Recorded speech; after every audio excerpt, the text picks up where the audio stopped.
There's a bunch of crazy stories written by the Brothers Grimm. And now you're gonna learn all about them, listening to the Brothers Grimm. Students and scholars, friends and relations, welcome to the Brothers Dim podcast, in which we discuss the stories of the Brothers Grimm. My name is Phil.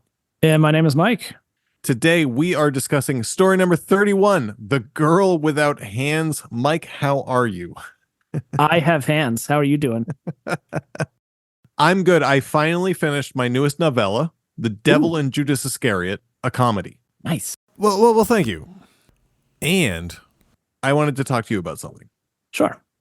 While I was writing the book, and it's a comedy, it's weird. You guys will all read it. I'm sure all of our listeners will read it.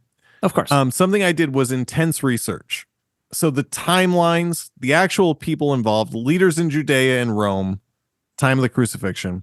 And you know that I'm not very religious. I love religion, but I'm not very religious. I'm not going to get into my own spirituality, but I'm not a Christian, certainly. Full disclosure. Right? But I did a ton of research on everything that I did for that book, which was, like broadly speaking, a farcical look into the last days of Jesus Christ. The Brothers Grimm, on the other hand, very religious, very Christian. Yeah. It is starting to become clear to me that neither of these two chuckleheads have ever read the Bible. And maybe they couldn't at that point. Maybe it was all still in Latin. It was before Vatican II. Is it sort of like a game of telephone?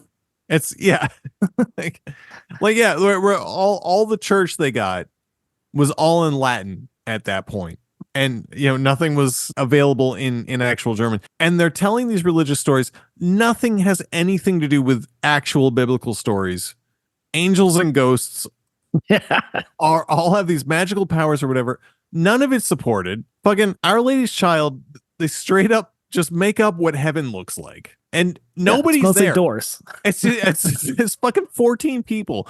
It's the apostles all sitting in closets and one little girl and Jesus' mom. And then God in the last one. And yeah. Good. I'd be interested in looking more into what they actually thought of religion, because everything we've read has said, the biographies is like, oh, there, it was a very Christian, very Catholic sort of area, and like, there is so much non-biblical religion in these stories and a ton in this story that we're about to talk about, which frankly, it's nice. It's a return back to form. Yeah, it's definitely different from The Louse and the Flea. It's different from last week's episode, which was The Louse and the Flea. That one was a trip. It was, oh God, Jesus, that one. I didn't even know. I'm surprised we got as long a podcast out of that one as we did. And I'm happy about it. But this one was weirdly religious with no textual support from the Bible. A ton of hard right turns. Very little continuity between what were very clearly different story elements. And of course, human mutilation. Of course. Yeah, you gotta get your jollies when you can. Oh, Jesus Christ. I don't know. I can get into it if you want. We can just start this. Okay. Then without further ado, I'm going to tell you the tale of Grimm, story number 31, The Girl Without Hands. Once upon a time, a poor miller was out in the woods doing some wood cutting when an old man appears. I'm going to interject. First mistake. So clearly. We've had a couple of stories where millers are also poor. Not as bad off as woodcutters, but I found it interesting. So there was a poor miller in The Devil with 3 Golden Hairs. Oh, yeah, shit. Yeah. The Devil with the 3 Golden Hairs. There was a poor miller. This is another, I guess millers might be poor. I like that they were like, not only are millers poor, but this one was doing wood cutting. So, he's especially, it's twice as poor.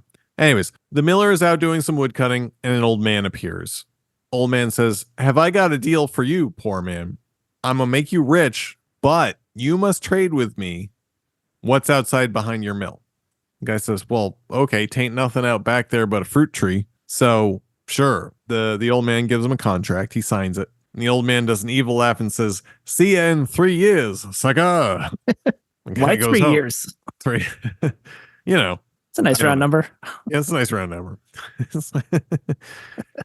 Guy goes home and the wife says, hey, there's treasure everywhere. What happened?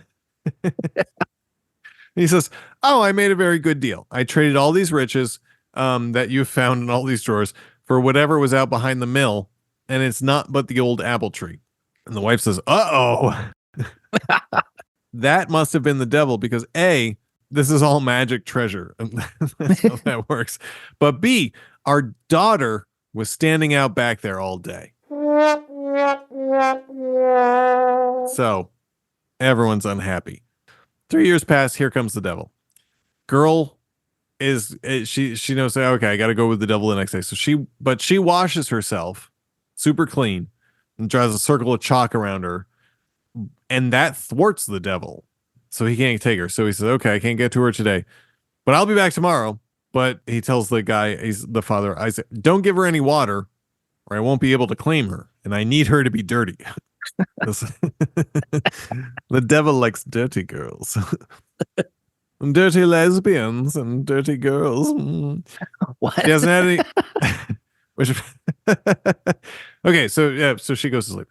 Next day, she hasn't gotten any water from the miller, but she's wept so much that her hands are clean again. And so again, the devil is thwarted. This is not a dirty girl. He finally says, okay, well, I'll be back. I'll be back tomorrow, but you better hand her over or I'll take you in her place unless you chop off her hands and then she can't clean them and then she'll be a dirty girl for me. So naturally, father is upset, but he agrees to this. So he goes to the daughter. Daughter's game for it. So off with her hands and she cries all night. Devil comes back one more time. Is like, you know what? She's cried, but my work here is done. I'm out. I guess you win. And the father says, well, thanks, little one. We thwarted the devil, but I promise to take care of you for the rest of your days. And then the daughter says, nah, I'm good. And she bails. Well, wait, why was the devil thwarted? Yeah, I realize. Didn't she cry on the stumps or something like that? She cried on the stumps. Yeah. She's still a clean girl because of this. Good enough. Everyone's in pain. End of Act 1. I'll take my chances. So we never see dad and mom again. True to Grimm form. She goes wandering the countryside, gets hungry come nightfall, and she sees an orchard behind a moat. She can't get to that fruit, but she's hungry, so she prays. And along comes an angel. Do a little bit of magic. They split the water a la Moses. No, Moses? Yeah. Moses. Yep. Yeah, a la Moses. They split that water. She walks across the moat, goes and gets a pear and eats it and is delighted. Now, while she does that, a gardener sees all this and hides, thinking that she's some crazy ghost lady with an angel friend. Eating a pear off the tree without hands. Like bobbing for pears. And he rightly hides, but then unrightly does not tell anyone. But the next day, would you? Why would you? Yeah, that was just weird. And I wouldn't. If I saw that, I don't know I would tell anyone. Yeah, that's fair. I'm not sure I would either. I'd be scared. I'd be like, I think I'm the one that's going crazy. Next day, though, the king goes out and he says, I'm gonna go look at my pear tree. Looks at it and he's like, I'm missing a pear. I know that there were 390 pears on this tree. Now there's 389. I can count it, which is some next level OCD shit. But nonetheless, the gardener's like, oh, dude, yeah, no, I saw a ghost lady take one last night. King says, well, okay, well, we'll see about this. They wait until nightfall. Girl comes back looking for more fruit. And King pops out and says, aha. And oh, well, you're quite hot. How would you like to marry me? And I've got a guy I know, and he's going to make you some new silver hands, and they're going to be really good. Ooh la la. And she says, yeah, no, that sounds great. And I can eat more pears. And he's like, yeah, you can eat as many pears as you want, baby. You know, I got some pears. I got 380 pears. 389 more. 389 more pears, baby. You just come to me. Done deal. They wed. And on the wedding night, the king knocks her up. But then he has to go to war because this is a Grimm story again. Boys go to war. BRB. He leaves his new wife in the care of his mother, which is another Grimm fucking thing, and says, listen, write me when the kid is born. Wife gives the girl gives birth to a fine boy, and they send a message off to the front lines to the king to tell him about. But on the way, the messenger, he sleeps near a brook. The devil comes back. He's like, I wasn't done all along. It is I. He swaps the letters. So the king, instead of receiving a letter about his son is great, receives a letter that says his son is a monster. And the king's like, well, fuck it. Okay, you know what? If my son's a monster, I can do something with that. Still, I can raise a good boy. So he sends a letter back. But the devil takes that, and then they go back and forth a bit. Devil intercepts letters. Final letter from the king that the devil actually sent, though, this is, okay, you know what? You kill my wife. I'll be home soon, but I'm going to want to see her eyes and shit, so I need proof. Queen Mum, though, is nice. It's a rare stepmom. The king said this. I know he's my son, but like, I don't want to do you any harm. I'm so sorry. I'm not going to kill you. But you gotta go, because if he comes back and he sees you, he's gonna kill all of us. So go away. She runs off to the woods. She finds a magic shack from heaven, and her and the child, whom she names Sorrowful, they spend some time in the cabin. And God, feeling sorry for her, grows her hands back, puts the silver ones away in a chest. Meanwhile, the king came home looking for his wife. Find out about the letter swapping or whatever, and the king goes out searching for her. Takes 7 years, but eventually he finds the shack. She recognizes him instantly. He kind of does the same.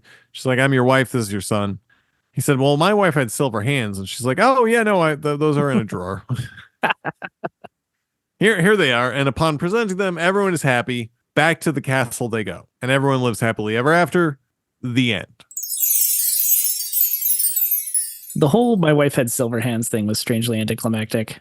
I was expecting some sort of weird, I don't know, something more impactful than my wife had silver hands. She's like, oh yeah, no, that's I got new ones from God. And then the angel's like, oh yeah, no, we got him in the back here. And she they're just, I'm glad I saved them. I'm glad I didn't throw them away or sell them, melt them down for silver. Do you have a moral? I have one. It's a very simple one. Yeah, just holiness and piety wins the day. Yeah, be pious.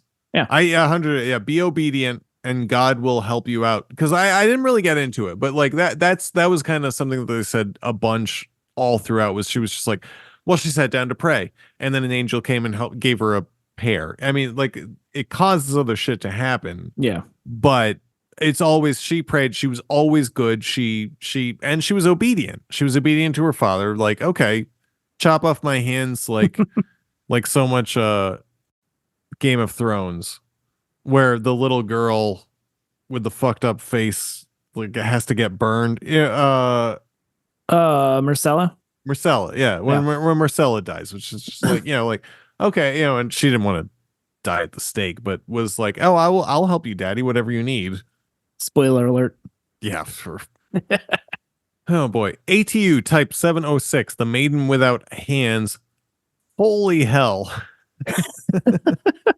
And this, by the way, the Grimm version, despite having body mutilation, amputations, I mean, they cut off her hands pretty quickly, is still not the most fucked up version, because so many versions of this story, the reason she loses her hands is because either her father or her brother or both want to have sex with her, and she says no.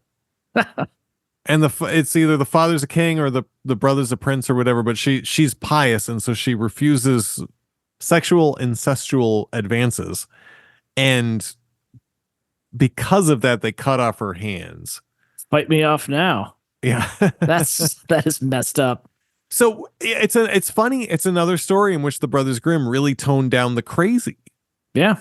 We've been talking about this before, where like we think of the Disney versions of, say, Cinderella or Sleeping Beauty or whatever, and you think, oh well, compared to the Grimm's was like insane.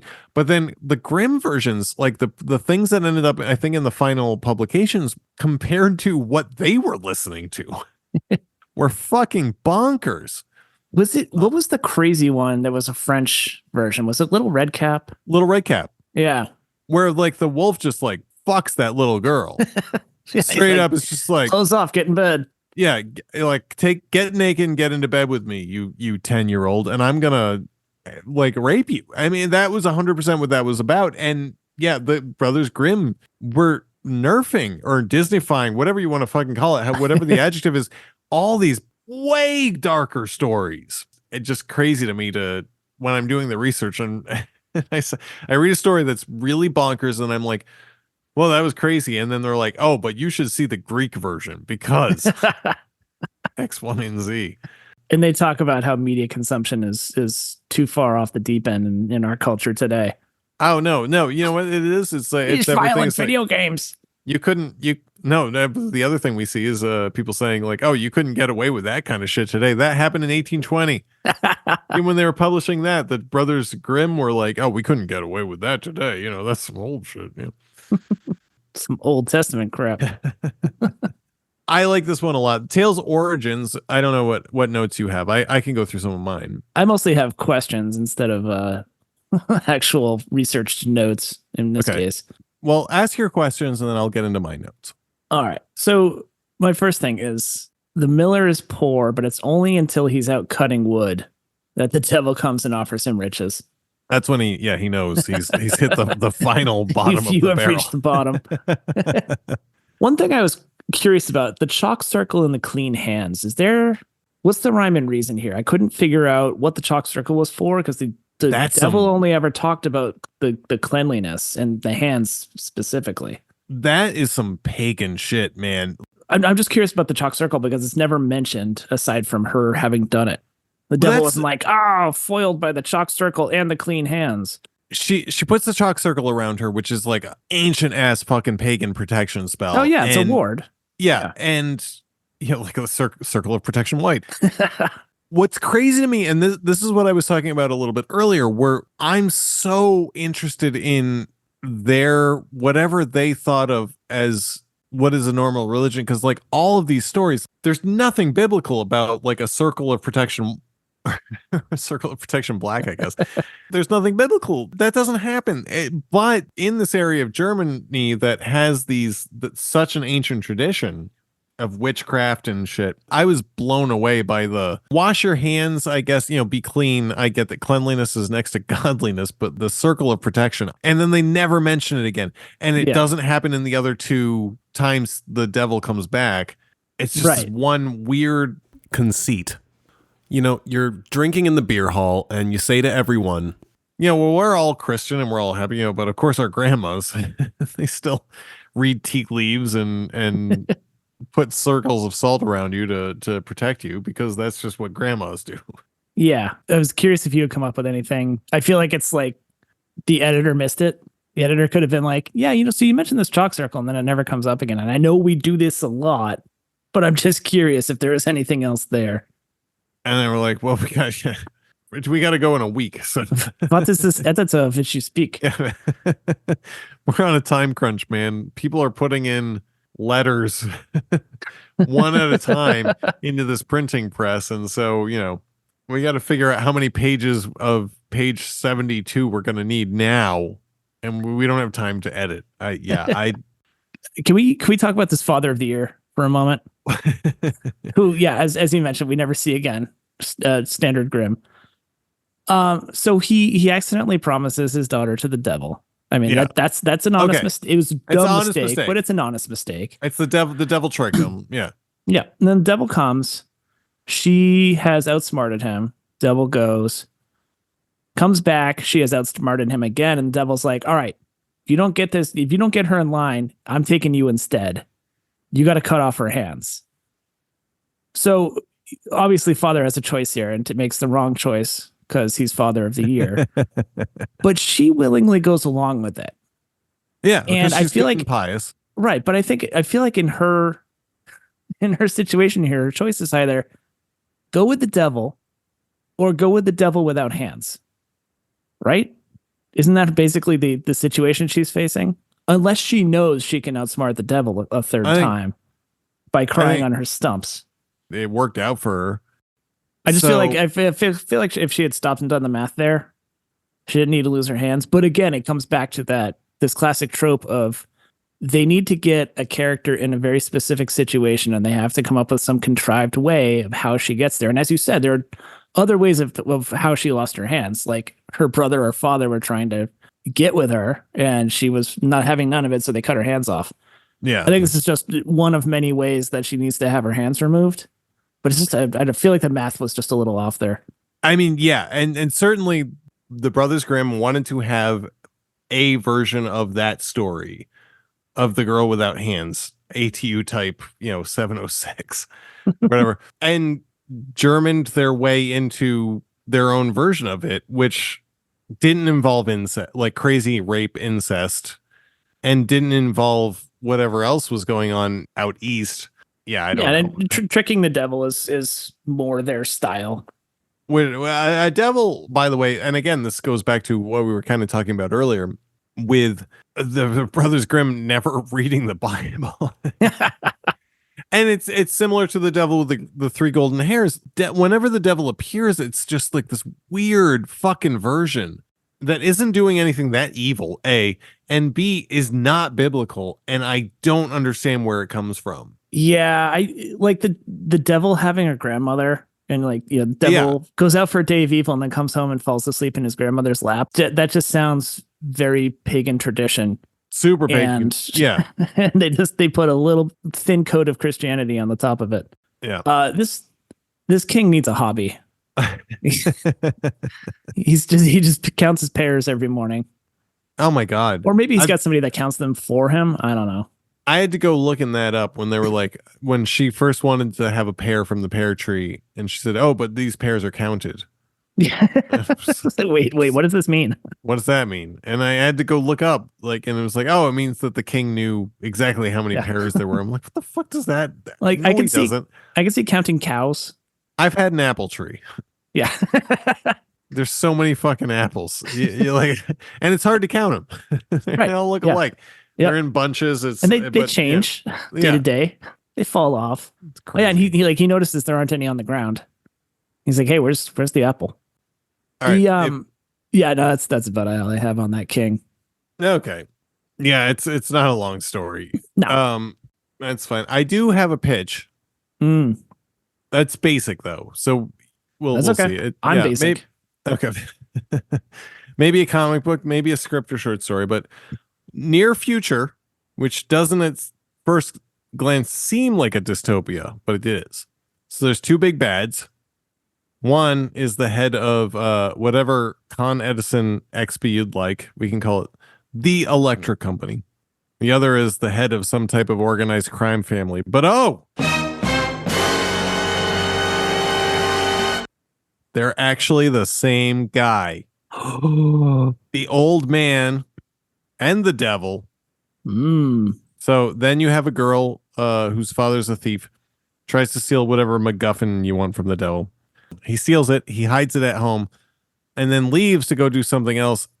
The electric company arrests him, tosses him into a dungeon, but finds out the MacGuffin is at this girl's house. They arrest her and blame her, despite knowing that she didn't really steal anything, chop off her hands, and then they let her go back home. But here's the twist. She's a mechanical genius. Ooh. So she crafts herself some dope new hands. Made of silver. Very steampunky. Yeah, like I want this whole thing is dystopian steampunk. These hands are excellent weapons, whatever else.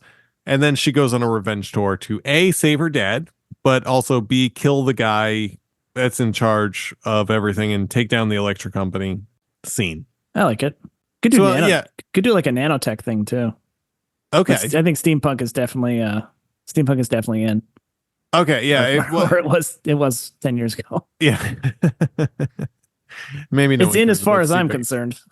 I'd be into steampunk. I'd also be into just nanotech arms that can whatever. The arms are magical essentially.